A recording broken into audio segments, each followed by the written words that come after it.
Alright guys, welcome back to Strong Successful Male. So for today, I'm going to go over an entertaining article titled 54-year-old feminist angry at dating agency for not finding her a rich husband. And guys, this article I'm going over is actually an article within an article. This article is written by a guy who's a lot like me, and a lot like a lot of you guys in terms of his views about types of things, realistic views on things. And he's covering an article that was a few years old about this 54-year-old woman over in the UK, a self-proclaimed feminist, who's pissed off because the dating agency she hired to help her find a rich guy obviously couldn't help her find a rich guy, or a guy that didn't have all the things that she felt that she wanted in a man, and therefore was pissed off and having a fit about the money she spent and all that. And it's a really good one because he's going to cover the article which she writes about, which I'm going to cover. He actually only covered part of what she said, but I went back and found her article, and I'm going to cover the whole thing to see what she has to say. We'll find entertaining. Then he's going to break it down into realistic things about her, saying pretty much, hey, you're 54 years old. You are pretty much broke. You have a couple worthless degrees, and yet you feel entitled to a wealthy man. In what universe is that ever going to happen? What do you bring to the table? That type of thing. And he did some homework on her, because apparently I guess she writes some things on occasion, and he found out some things that really back up kind of the level of delusion there is nowadays. And I'm doing this one because I'm sure some of you are saying, why are you doing this one? Because this is an example of what there's going to be more in the future. As so many gals out there nowadays have become just, it seems, even more and more demanding, entitled, and frankly delusional about their own self-worth, you're going to have more and more gals that are alone in their 40s and 50s that never married, never had a family, and are not happy about that because in their view, they can never find a good enough man. But the level of demands out there for the old sixes, 6 feet tall, 6-figure income, 6-pack, 6 inches or more down south, all the other things, what percentage of guys are actually going to have all that? Not a lot, except still, you have somebody chasing after that guy that doesn't really, they exist, but there aren't many. And then they're mad at society, they're angry at men, they're angry at the dating agencies that can't get them that guy, and that's the future. So I'm pretty much reading you what's going to be the future in the next 20 years. So those of you guys have been burned by the gals that wouldn't give you the time of day, even though you're a great guy and do well for yourself and all that, you're still not good enough, you're going to get a laugh about this particular one here. And he's really, the guy who wrote this article, that's the nail in the head. So you're going to get his perspective, her whole thing, and then my 2 cents along the way. It's a mixture of things, but it's entertaining. So it starts off, says here, a little while ago, I blogged about a 47-year-old mother of 3 who sued a dating agency for failing to find her a rich husband. 47-year-old mother dating mother of 3, suing a dating agency because she couldn't find they couldn't find her a rich husband. What would the rich husband want in a 47-year-old mother of 3 when he can get a 25-year-old mother of none? That was pretty bad, but I found something even worse. A 54-year-old woman who spent all her savings on a dating agency. She expected them to find her loads of rich men who wanted to marry her, despite her never having invested anything in them. Now, I'm going to read her whole thing that she posted. Take a few minutes, and you'll see what I'm talking about, and then I'll cover him breaking things down. It's entertaining. She says, and this is her article about this injustice, a glass of wine in hand, the man sitting opposite of me in the restaurant was in full flow. While he was droning on about his work commitments, I zoned in and out trying to work out how on earth I was going to get through the first date. I had expected to meet an eligible bachelor, but he had turned out to be so boring that he made me want to stick asparagus up my nostrils.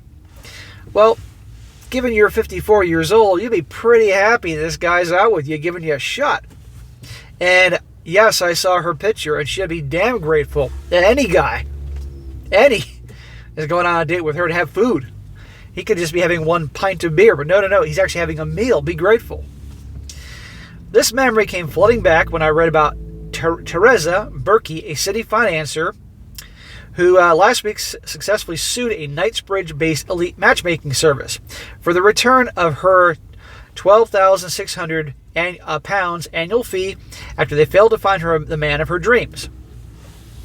Well, you're suing an agency that's going to find you different types of guys. But if your standards are so demanding, or there's something about your personality that's turning these guys off, or you just don't like what they provide, it's not their fault. A couple of years ago, I too joined an expensive matchmaking agency. I just come out of a 7-year relationship and was on the wrong side of 50. I soon tired of online dating and receiving messages from overweight baldies who prepped their emails with childish emojis. I hankered to find Mr. Right for me, a man who is suitably educated and a successful professional. Well, what do you bring to the table? You're in your 50s. What are your degrees?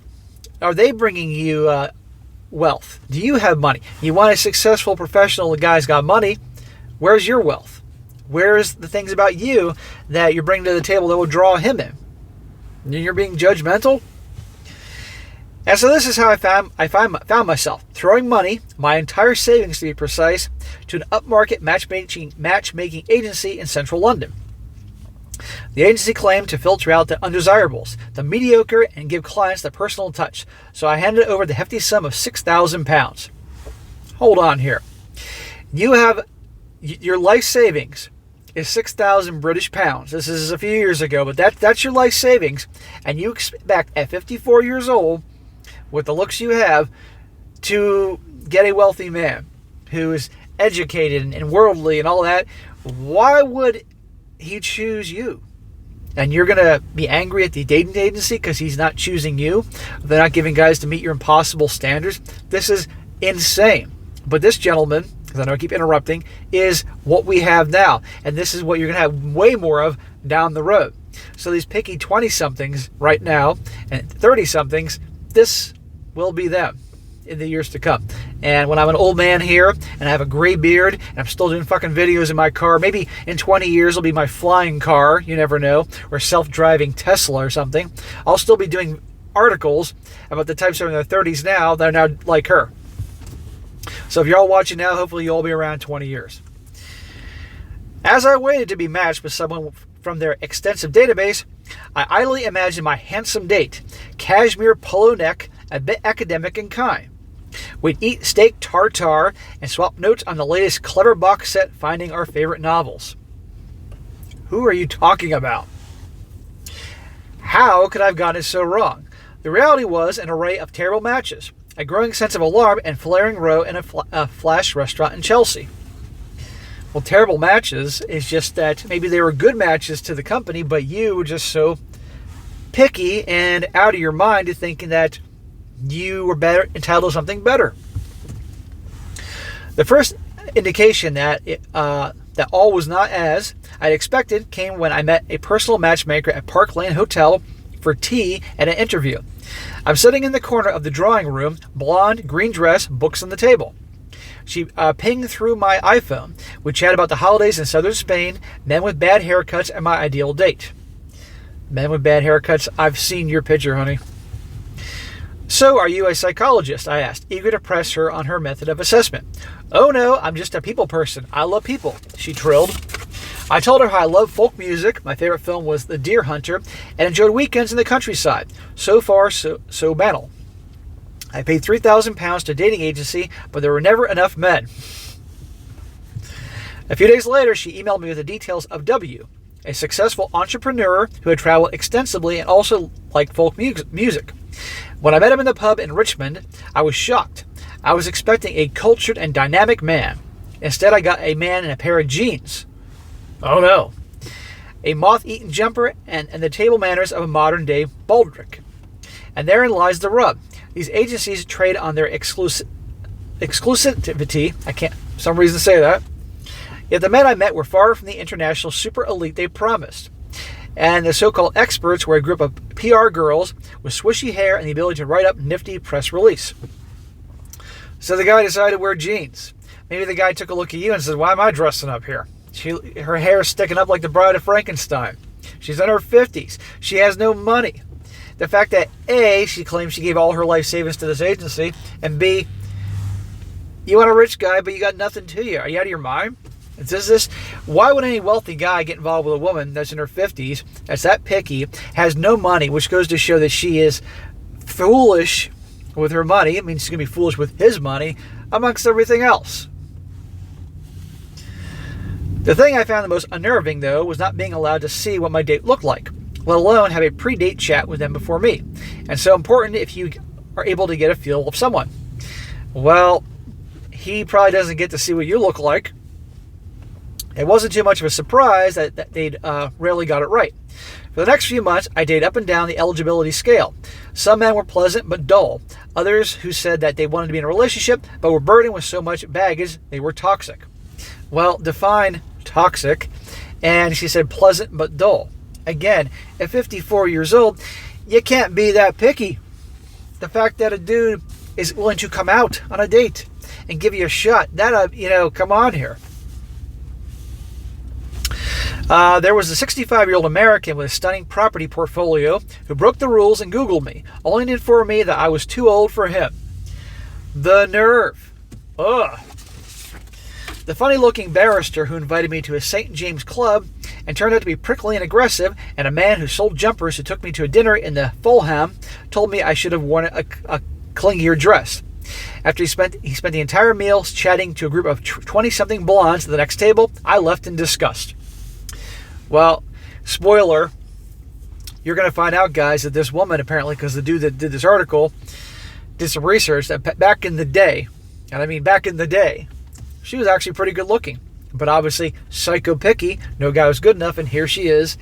And it's amazing to me where you have people that, like let's just say, it can go both ways, man or woman. When they were younger, they were hot shit.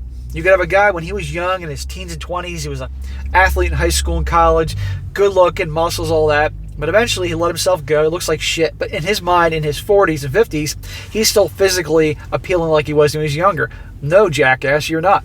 Or a woman who, when she was young, was damn good looking and had dudes lining up down the street to date her, hook up with her and all that. But as she got older, her looks went bye-bye, but still thinks she's that way.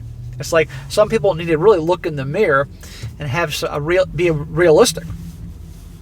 Anyway, I was about to call it a day and demanded my money back when my matchmaker sent through the detail a publisher from Oxford, and we met at a pub near his home. On date number 2, he said he really liked me and whisked me away to the Cotswolds. Not wanting to appear presumptuous, he booked 2 rooms. I was quite hopeful.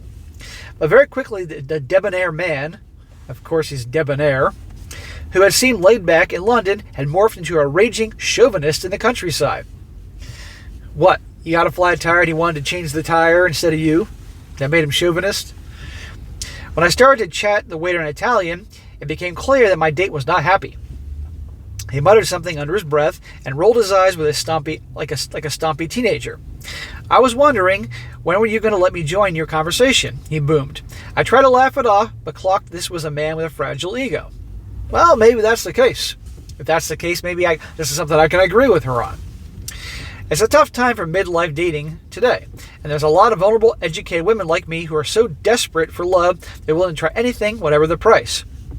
You're not trying. You are going out on first dates and saying, nope, nope, nope. That's not trying. Trying is having a guy across the table who may not be as good looking as you want, but may actually is friendly and nice, and giving him a few dates and time to give him a chance. Not one day goodbye, next date goodbye, and finding everything wrong with him. Come on here.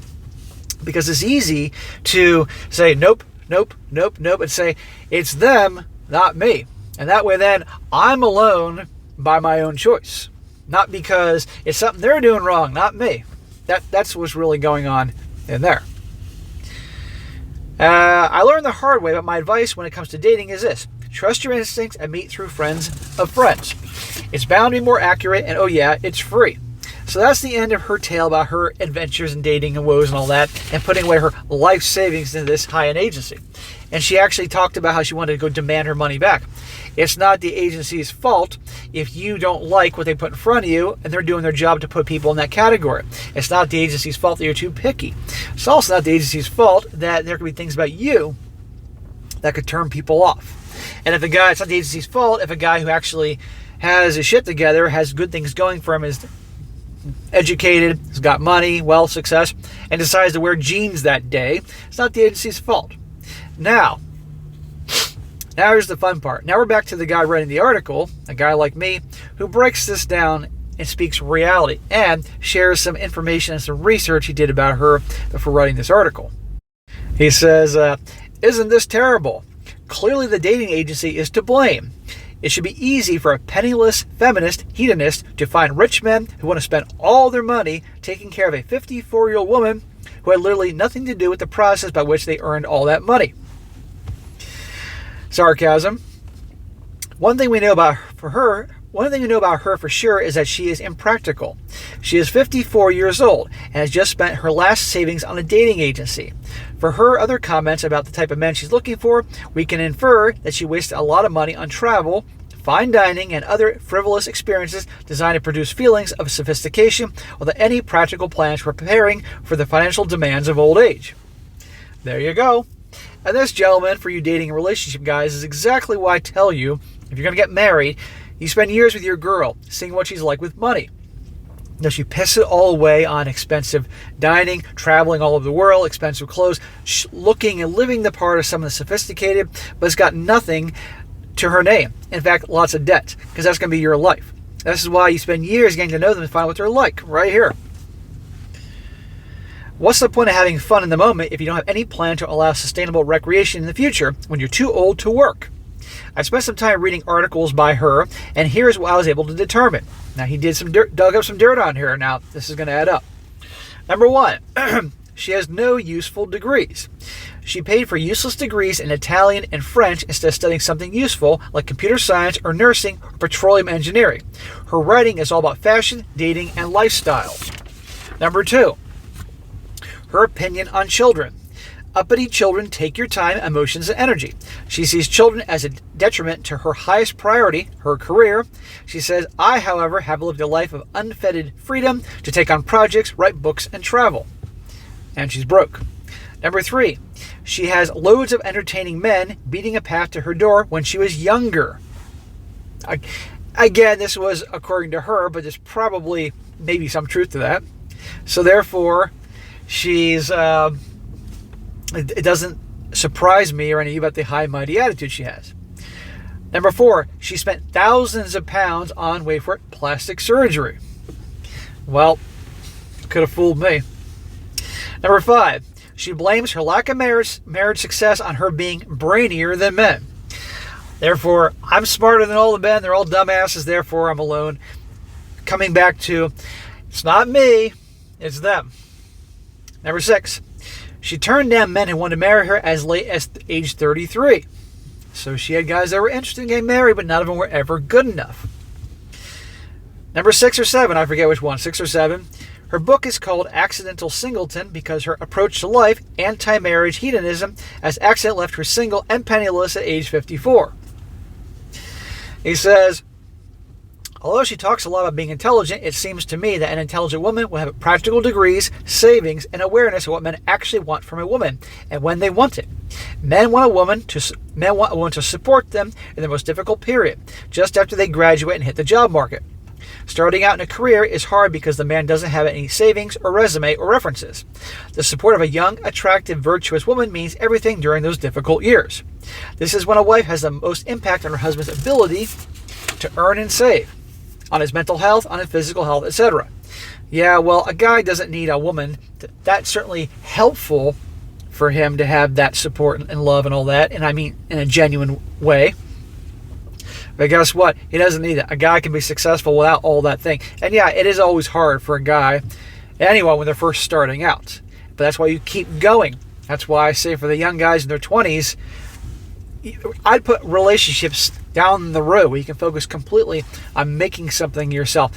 Busting your ass, burning the midnight oil, whatever job or career you've begun or business you've started, so that you can have the success. It takes the putting in the grind and the time early on, amongst many other things, and then down the road, it will get easier. And down the road, you can do the family and all that, if indeed that's what you want. Somehow this narcissist thinks that she can just show up in a man's life after he's done all the earnings alone and grab hold of the things that she's never helped build. She wasted her youth and beauty chasing experiences with attractive bad boys, but she thinks that it's reasonable for a man to invest all his wealth in her. A woman has value to a man at the time when he is attempting to do difficult things, but lacks support.